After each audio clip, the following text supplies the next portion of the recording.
Guys, sinusubukan natin yung solar portable generator natin. Charge siya. Ito para malaman natin kung ilang voltage yung battery sa loob. Ito yung charging.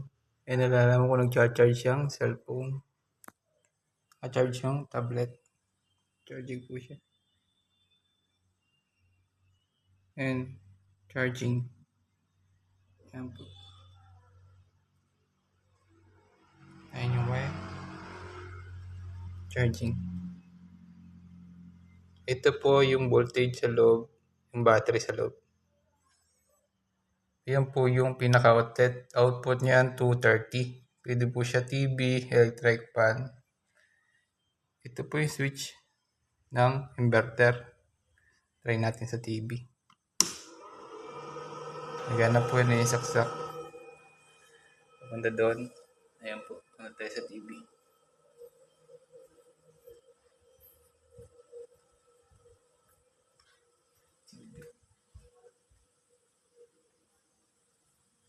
Ayan po. Saksakan. Ayan po yung saksakan. Saksak po yung TV natin. To receive from your goodness. Bless the people who prepared this food. Ang dami pong naganda. And bless those who have nothing to eat. Magana po yan. And bless those who don't have appetite to eat. There are people who have food, but they have no appetite. Oh, di ba? Meron namang may appetite, walang food. So, yun po, awareness po. Let the meal, when you talk about the bread of life. And I'd like us also to remember, bless the Lord.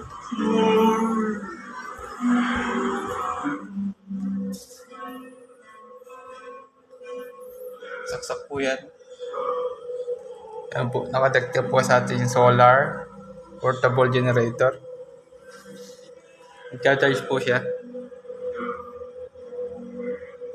Yung bukas kasi inverter. Ito po yung solar natin. Ayan po, galing po yan dun sa taas. Ayan po yung nasa ibabaw po, nasa bubong yung ating solar. Dito po kasi nakaset talaga yan. Pero sinusubukan kasi natin tong ating bagong gawa. Ayan po.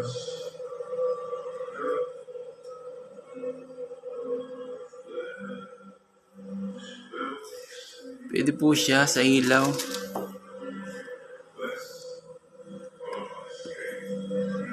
Oops. Ganun po siya saksakan ng ilaw dito. 3. Pwede pa po siyang dagdagan. Ayan po.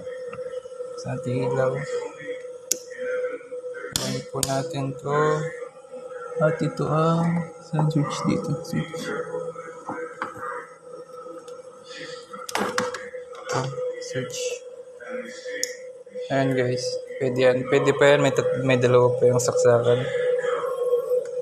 Medyo magulo kasi. Ayan. May tatlo pa siyang saksakan. Tatlo yung saksakan.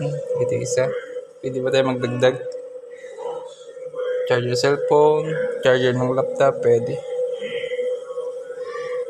Ito yung switch sa ilaw. Ito yung switch para mag-on yung output natin sa battery. Ito sa inverter. Para sa 220 ito wala pa. Kasi wala pa tayong connection. Para dito pwede natin ihiwalay yung ito. Baka may pwede kayong gamitin. May extra tayong switch. Yan. Charge pa rin.